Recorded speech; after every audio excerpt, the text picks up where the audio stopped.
জননেতা মোহাম্মদ রুহুল আমিন। অত্র অঞ্চলের রাজনীতি এক অনন্য নাম। ব্যক্তিগত, পারিবারিক, পেশাগত, স্থানীয় এবং রাজনৈতিক জীবনে তিনি সততা, যোগ্যতা এবং মেধার স্বাক্ষর রেখে চলেছেন।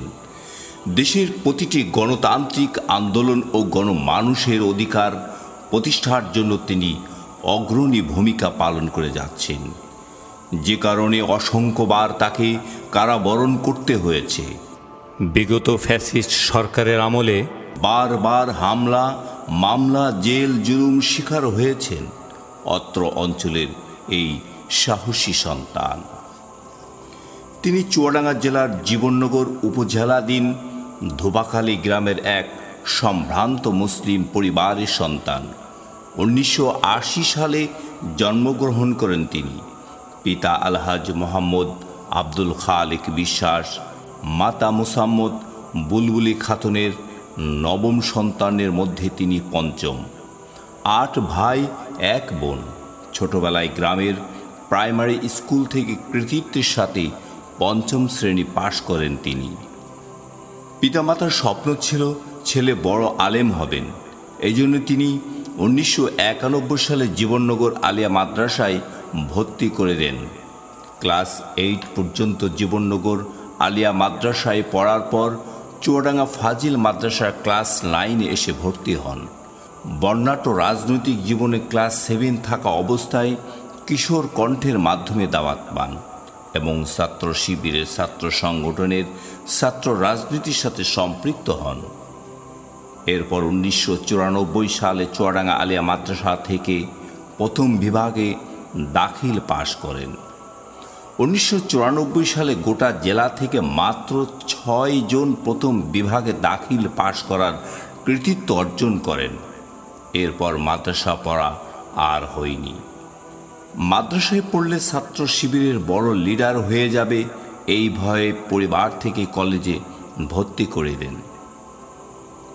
জীবননগর ডিগ্রি কলেজ থেকে এসএসসি প্রথম বিভাগে উত্তীর্ণ হন।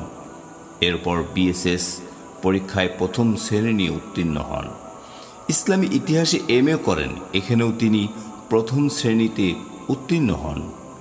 সর্বশেষ ইসলামী বিশ্ববিদ্যালয় থেকে এলএলবি ডিগ্রি অর্জন করে আয়কর আইনজীবী হিসাবে 2017 সাল থেকে নতুন পেশা হিসেবে নিজেকে তুলে ধরেন। বর্তমানে তিনি আয়কর আইনজীবী হিসেবে চুয়াডাঙ্গা জেলায় সুনামের সাথে কাজ করে যাচ্ছেন।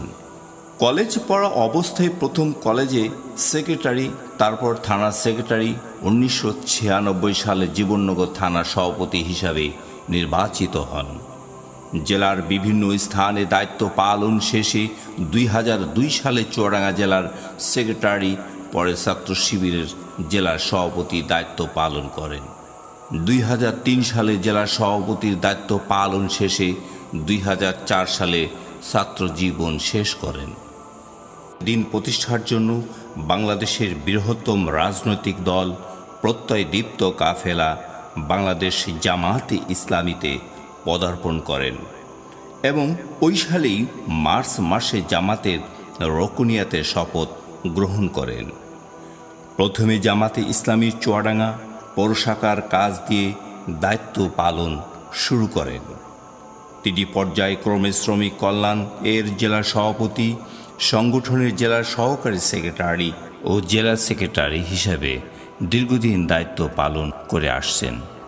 বর্তমানে জেলা আমির ও কেন্দ্রীয় শুরা সদস্য হিসাবে অত্যন্ত দক্ষতার সাথে দায়িত্ব পালন করছেন।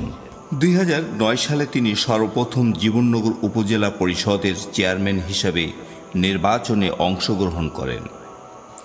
2010 সালে জামাতে ইসলামী চুয়াডাঙ্গা 2 নম্বর আসনের এমপি প্রার্থী হিসাবে মনোনীত হন। এরপর থেকে ব্যাপক গণসংযোগ নামেন এই তরুণ রাজনীতিবিদ। স্কুল, কলেজ, মাদ্রাসা, মসজিদ, এতিমখানা, গ্রাম, মহল্লা, হিন্দু খ্রিস্টান পাড়া, হাট, বাজার প্রত্যেকটা অঞ্চলে ব্যাপক গণসংযোগ করে আলোচিত হয়ে আসেন তিনি।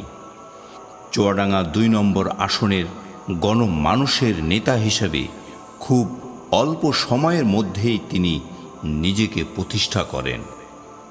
2011 পর থেকে বিভিন্ন আন্দোলন সংগ্রামে জনশক্তিকে আগলিয়ে রেখেছেন।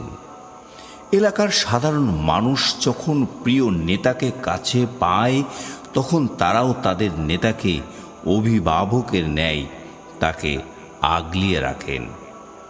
মামলা, হামলা, জেল, জুলুম, থানা, পুলিশ, আহত ও শাহাদাতের প্রত্যেকটি বিষয়ে উত্তম নেতৃত্বের স্বাক্ষর রেখেছেন তিনি। জনশক্তির সকল বিপদ আপদে সবার আগে ঝাঁপিয়ে পড়েছেন। সাধারণ মানুষ মন খুলে কথা বলতে পেরেছেন এই প্রিয় নেতার কাছে। জননেতা মোহাম্মদ রুহুল আমিন প্রখ্যাত শুধু রাজনৈতিক ব্যক্তিই নন, বরং তিনি একজন খ্যাতিমান সমাজসেবক, বলিষ্ঠ সংগঠক এবং সফল উদ্যোক্তা। মোহাম্মদ রুহুল আমিন তিনি অনেক স্কুল, মাদ্রাসা ও এতিমখানা বাচ্চাদের পড়ালেখার জন্য সার্বিক সহযোগিতা করে আসছেন। একাধিক মসজিদ, শতাধিক অজুখানা, ডিপ টিউবওয়েল ও দাতব্যখানার প্রতিষ্ঠা করে আসছেন। এছাড়াও তিনি একাধিক পাঠাগার প্রতিষ্ঠাও পরিচালনা করে আসছেন। জননেতা রুহুল আমিন পবিত্র হজ পালন শেষে বিভিন্ন দাতব্য প্রতিষ্ঠানের সাথেও যোগাযোগ করেন এই অত্র অঞ্চলের সাধারণ মানুষের জন্য। সকল কাজের মধ্যেও চুয়াডাঙ্গা জেলার সংগঠনকে এগিয়ে নেওয়ার জন্য ছাত্র, ছাত্রী, মহিলা, শ্রমিক ও ব্যবসায়ীদের কাজে লাগিয়ে সংগঠনকে মজবুত অবস্থানে নিয়ে যান। তাই সকল ধরনের পেশার মানুষ এমন নেতাকেই আগামী দিনের দেশ ও জাতির অত্র অঞ্চলের নেতৃত্ব হিসেবে দেখতে চায়।